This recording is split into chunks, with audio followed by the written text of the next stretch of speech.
स्वागत है और मैं हूं आपके साथ आरजू साईं। हम अगले 20 मिनट में आपको देश और दुनिया की 20 ऐसी खबरें बताने वाले हैं जो इस वक्त ना केवल सुर्खियों में है बल्कि दिलचस्प और अहम भी हैं। तो शुरू करते हैं 20 मिनट में 20 खबरों का सिलसिला। सबसे पहले देखेंगे राजस्थान की कौन कौन सी खबर इस वक्त अहम है। काल से कम नहीं था, यहाँ एक बार फिर सड़क पर रफ्तार का ऐसा कहर बरपा कि काल के गाल में 7 लोग समा गए। दरअसल जोधपुर में एक बोलेरो ट्रक की चपेट में आ गई। हादसा इतना भीषण था कि 5 लोगों की मौके पर ही मौत हो गई, वहीं 2 लोग गंभीर रूप से घायल हो गए हैं।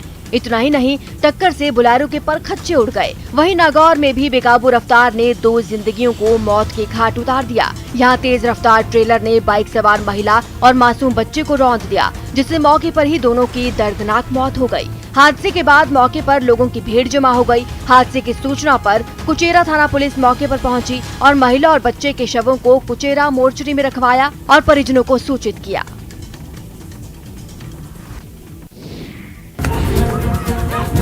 लाठियां बरस रहे हैं, लात घूंसे चल रहे हैं, चीख पुकार मची हुई है। जिसको देखो वही एक दूसरे को मार रहा है।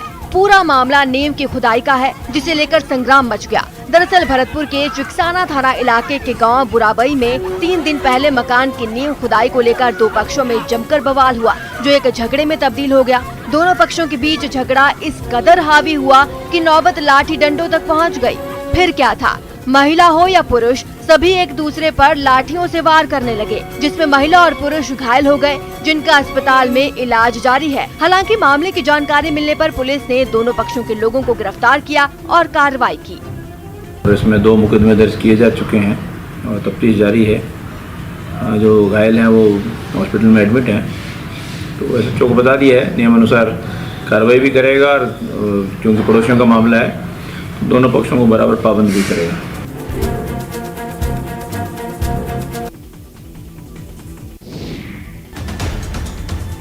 यूं तो अस्पतालों में इंसान इलाज कराने और ठीक होने जाता है, लेकिन अगर अस्पताल ही बीमार पड़ जाए तो आप क्या कहेंगे? पहले तस्वीरें देखिए। ये अस्पताल भरतपुर का है, जहां पंखे तो हैं लेकिन चलते नहीं, और कूलर का हाल तो पूछिए ही मत। ये चलने के लिए नहीं बल्कि अस्पताल की शोभा बढ़ाने के लिए है। ऐसे में इस जनाना अस्पताल में गर्मी से निजात पाने के लिए प्रसूता के परिजन घर से पंखे, कूलर और हाथ से चलने वाले पंखे ला रहे हैं। ग्रामीण महिलाओं के मुताबिक अस्पताल में 4 से 5 दिन रुकना पड़ता है, जिससे प्रसूताओं के साथ साथ उनके साथ रहने वाली महिलाओं का गर्मी से बुरा हाल हो जाता है। कूलर चल नहीं रहे हैं और जो पेशेंट हैं वो अपने पंखा भी ना घर से लेकर आते हैं और उसको चलाते हैं और कोई व्यवस्था नहीं है यहाँ। ऐसा नहीं है कि पूरे अस्पताल में कूलर और पंखे काम नहीं करते। यहाँ नर्सिंग स्टाफ के लिए कूलर और पंखों की पूरी व्यवस्था है, पर मरीजों को उनके हाल पर छोड़ दिया गया है, जो चिकित्सा विभाग के दावों की पोल खोलता हुआ नजर आ रहा है। पहले रेकी की, फिर गाड़ी में बैठे और गाड़ी लेकर फरार हो गए। टीवी स्क्रीन पर दिख रहा ये शख्स पेशे से बाइक चोर है, लेकिन इसके हौसले इतने बुलंद हो गए कि इसने बाइक छोड़कर एक 4 व्हीलर चुरा डाला। वीडियो में आप देख सकते हैं कैसे इस शख्स ने गाड़ी के चारों तरफ पहले रेकी की, फिर इधर उधर देखा, उसके बाद घर के सामने रखी गाड़ी को सुनियोजित तरीके से स्टार्ट कर फरार हो गया। पूरी वारदात सीसीटीवी कैमरा में कैद हो गई। पुलिस ने फुटेज के आधार पर अज्ञात चोरों की तलाश शुरू कर दी है। दरअसल धौलपुर में इन दिनों चोरों के अंदर कानून का खौफ खत्म हो गया है। शायद इसलिए अब बाइक चोर धीरे धीरे गाड़ी चुराने लगे हैं। मेरी गाड़ी मार्शल RJ11 U0088 जो मेरे घर के सामने खड़ी थी, उसको करीबन सीसीटीवी कैमरे के हिसाब से 4:55 पे 2 अज्ञात चोर अपाची मोटरसाइकिल से आए थे और उसमें से एक उतर के उसने गाड़ी का लॉक खोल के गाड़ी लोग सीधे चला गया। पीछे से हो गई है। 2 लड़के जिन्होंने हेलमेट लगा रखा है, तेरा पहचान में नहीं आता।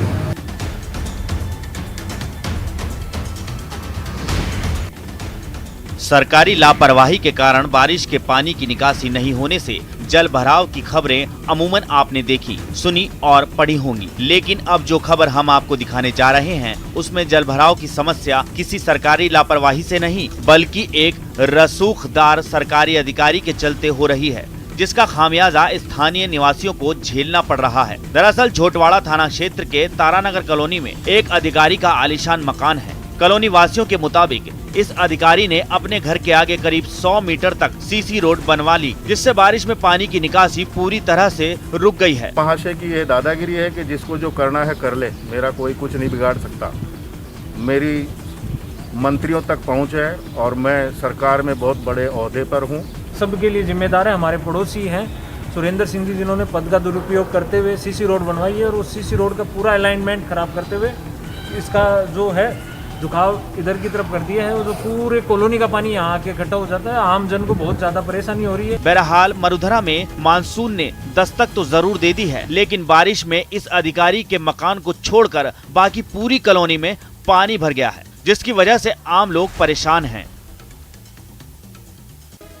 ये मशाल पाकिस्तान पर मिली जीत की है। ये मशाल उन वीर जवानों के नाम की है जिन्होंने देश के लिए अपना सर्वोच्च बलिदान कर दिया। दरअसल 1971 में भारत ने पाकिस्तान को बुरी तरह शिकस्त दी थी। हालांकि इस जीत में कई भारतीय जवानों ने देश के लिए अपनी जान कुर्बान की थी।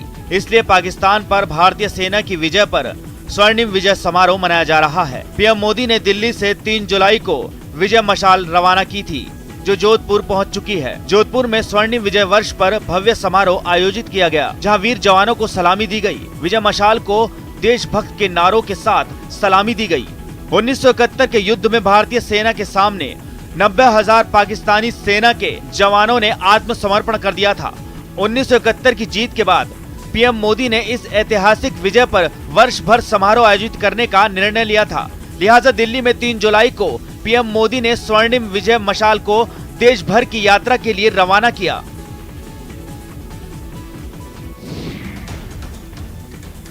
ना एक कदम चलने की हिम्मत थी, ना जीने की कोई गुंजाइश बची थी। लंग्स भी कोरोना की वजह से 96% खराब हो गए थे, लेकिन जिसने जीने की चाह जिंदा रखी वो था हौसला। जी हाँ, हौसला। सीढ़ियाँ चढ़ते इस शख्स का नाम है अनिल मीणा, जो कुछ दिन पहले जिंदगी और मौत की जंग लड़ रहा था। कोरोना की वजह से अनिल के लंग्स 96% तक इन्फेक्टेड हो गए थे, लेकिन अनिल ने हार नहीं मानी और 25 दिनों में कोरोना को मात दे दी। प्रवास के अनिल मीणा को देखकर डॉक्टरों ने भी यही कहा कि जिसने हिम्मत और हौसला रखा उसकी जिंदगी बच गई, और जिसने हिम्मत और हौसला नहीं रखा उसकी कोरोना में जिंदगी खत्म हो गई।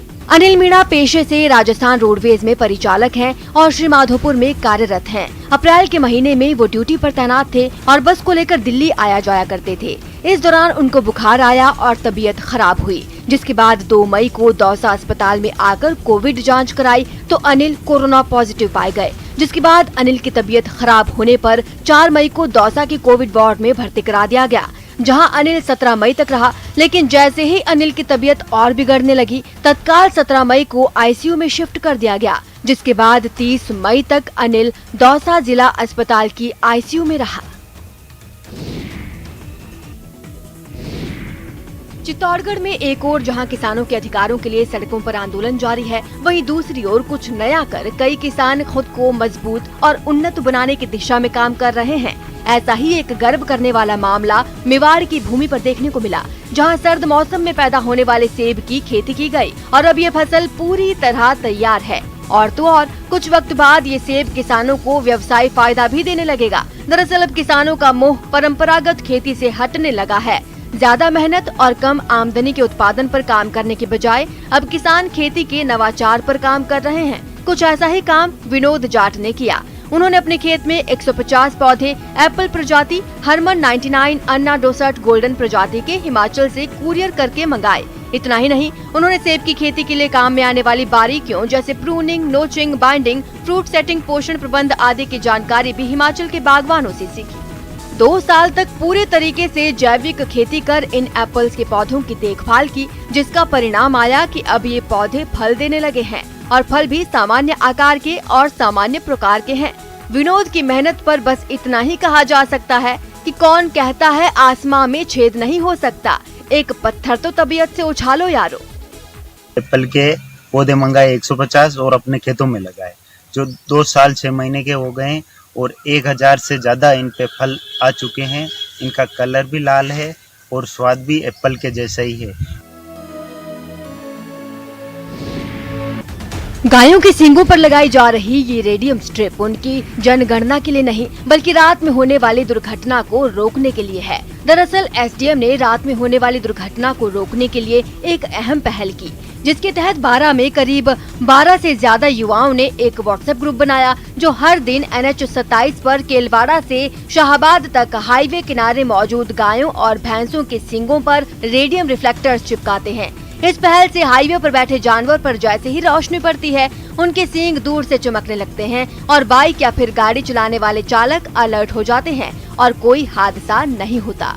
ये युवा अब तक 250 आवारा पशुओं के सींगों पर रेडियम लगा चुके हैं, जिससे अब तक दुर्घटनाओं में कमी आने लगी है।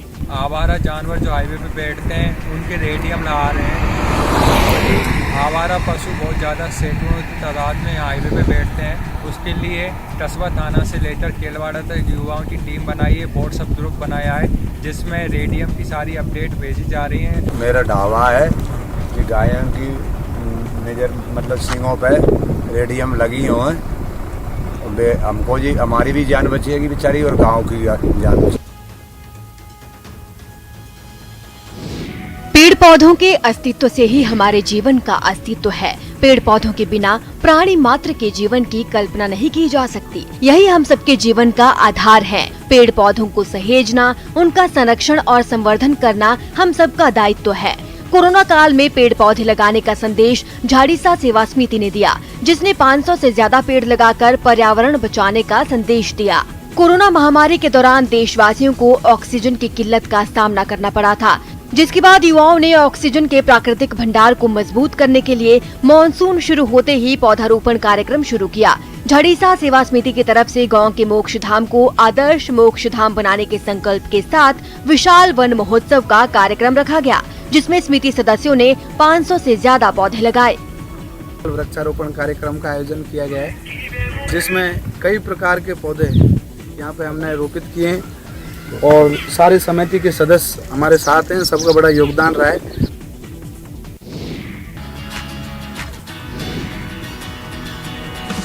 ये 2 लाख रुपए का तोता है। सुना आपने, ये 2 लाख का तोता है। उदयपुर के भोपालपुरा निवासी अमन ने तोते को मुंबई से 2 लाख में खरीदा है।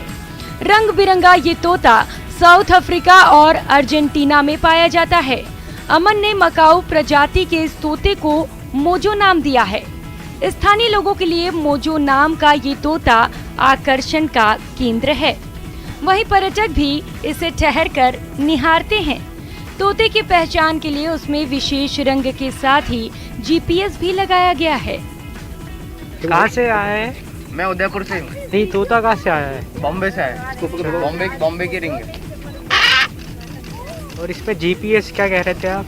इसका लाइसेंस लेने के लिए यहाँ GPS लगा रहता है। इसमें बाई चांस उड़ जाए, आप ले जाओ, XYZ कोई भी ले जाए तो मोबाइल में दिखता रहता है।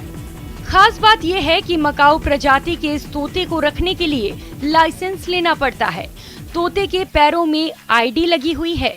दिखने में आकर्षक ये तोता हैम्पी फिट्स, सनफ्लावर और ड्राई फ्रूट खाना पसंद करता है। इसकी कीमत 1.5 लाख रुपए से लेकर 10 लाख रुपए तक होती है। लेक सिटी की आबो हवा में घूम रहा मोजो नाम का ये तोता इन दिनों शहर में चर्चा का विषय है।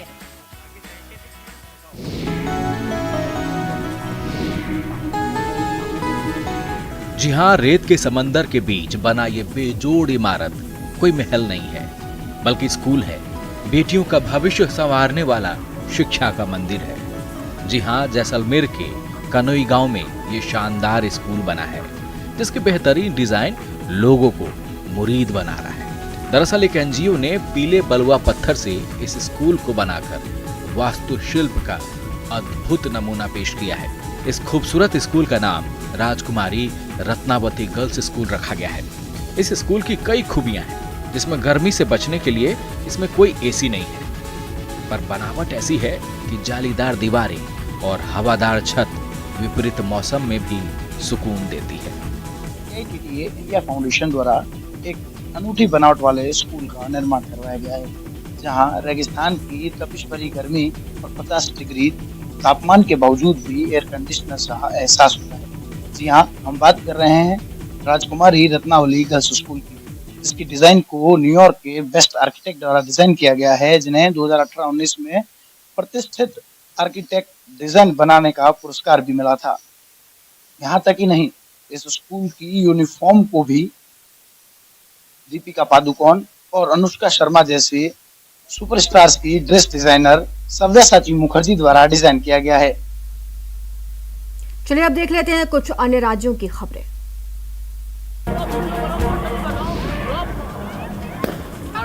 पहले ईंट पत्थर चले तो बाद में फायरिंग भी हुई। अंधेरे में हुई ये वारदात यूपी के फतेहपुर जिले का है, जहां दो पक्षों के बीच खूनी संघर्ष हुआ। पूरा विवाद प्रॉपर्टी को लेकर हुआ, जहां एक पक्ष ने दूसरे पक्ष पर हमला कर दिया। हमले में एक शख्स के सिर पर गंभीर चोट आ गई, जिसके बाद लोगों ने हमलावरों को घेर लिया। वहीं हमलावर रामू यादव ने अवैध तमंचे से फायरिंग करना शुरू कर दिया। उनका भतीजा है रामू, वो जो है फायरिंग करना शुरू कर दिया, तो वहाँ से भागे। 4 राउंड जो है उन्होंने रिवर्स फायरिंग की, 1 राउंड छत से फायरिंग की है। घटना की सूचना के बाद पुलिस मौके पर पहुंची और घायल व्यक्ति को इलाज के लिए जिला अस्पताल में भर्ती कराया। घटना सदर कोतवाली इलाके के उधन्नापुर गांव का है। पुलिस ने इस मामले में पीड़ित के तहरीर पर केस दर्ज कर आरोपियों की तलाश शुरू कर दी है।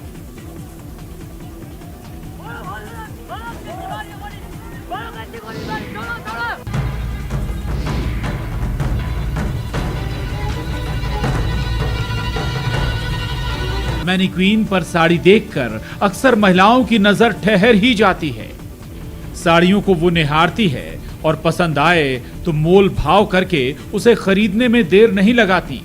लेकिन अब हम आपको जो तस्वीर दिखाने जा रहे हैं उसे देखते रहिए, क्योंकि एक साड़ी ने उज्जैन पुलिस के होश उड़ा दिए, व्यापारियों की नींद भी उड़ा दी।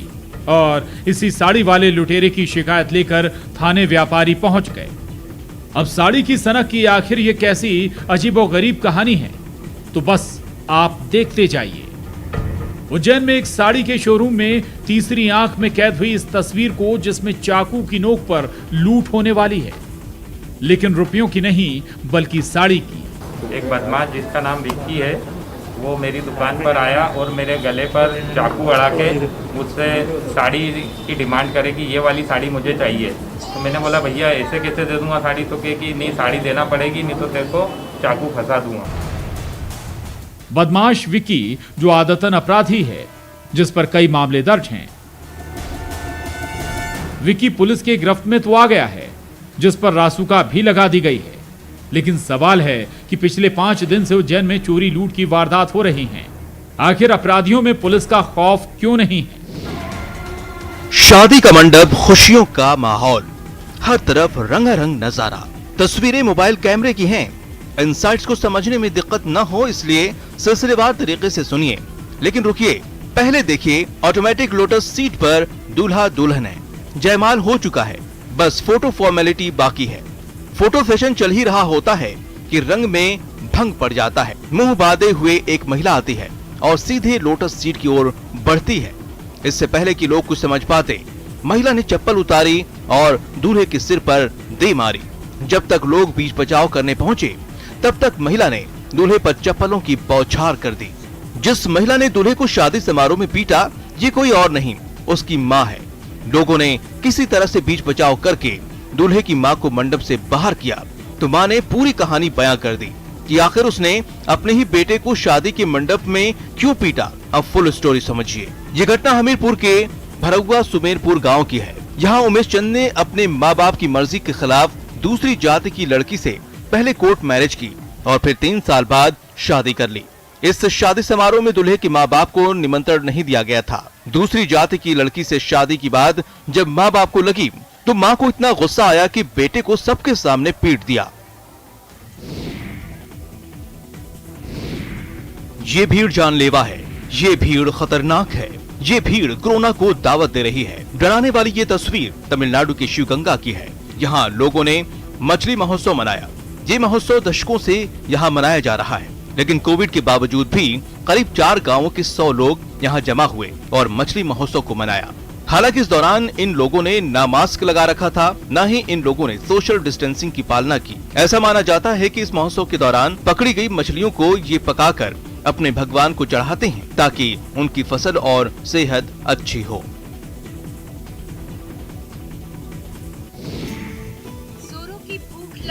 तभी माँ के हाथों बने लजीज चिकन और पराठे की प्लेट हाजिर हो जाए तो खुशी के मारे कोई भी उछल पड़ेगा।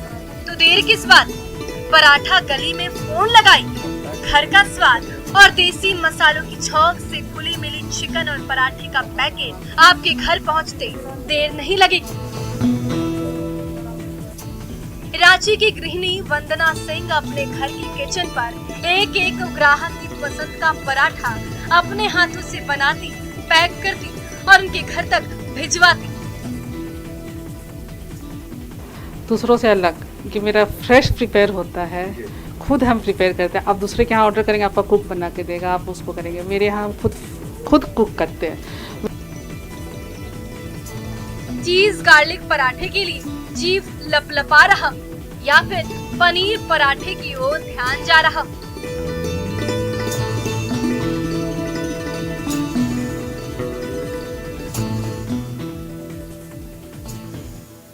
पराठा गली में गर्मा गर्म पराठों की सैकड़ों वैरायटी तो है ही।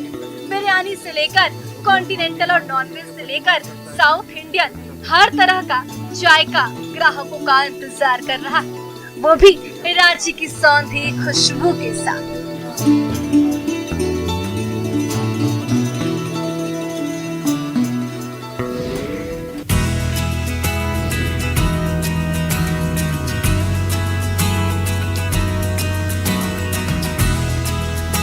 नन्हे कदम बढ़ाते हुए मां अनुष्का से जा लिपटी कृष्णा। पीछे से दौड़ी दौड़ी पहुंची कावेरी तो भला ताप्ती क्यों पीछे रहे। नन्हे कदमों से ताप्ती भी जा पहुंची मां अनुष्का के पास और भींच लिया गले से। मां पास है तो भला डर किस बात का। तीनों शावक कभी आपस में धींगा मुश्ती करने लगते हैं तो अगले ही पल शुरू हो जाती है धमा चौकड़ी।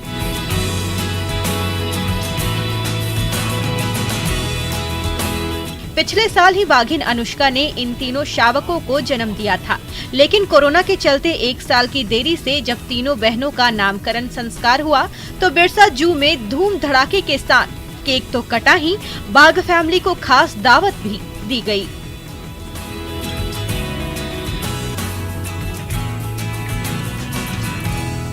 पहला का नाम हम लोग रखे हैं कृष्णा, दूसरा का नाम कावेरी और तीसरा का ताप्ती। ये तीनों नदियाँ का नाम है और ये बहुत फेमस नदी है और भारतवर्ष में ये तीनों नदी एक अपने जगह पर एक महत्वपूर्ण स्थान रखती है।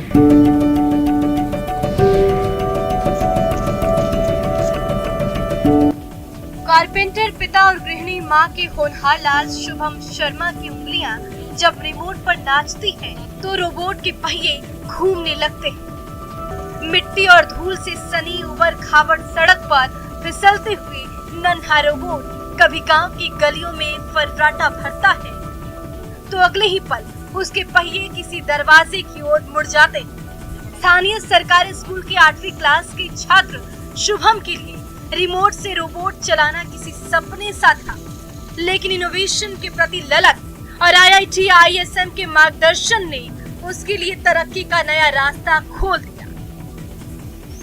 इस रोबोट को हम जब बनाए थे तब उसमें उतना अच्छा हम सेंसर वगैरह यूज नहीं कर पाए थे, तो फिर ISM की तरफ से मतलब अमाउंट हम लोग को दिया गया प्रोजेक्ट को अच्छा करने के लिए। इतना बड़ा संस्था IIT ISM दे रहा है, ये हमारे लिए गर्व की बात है।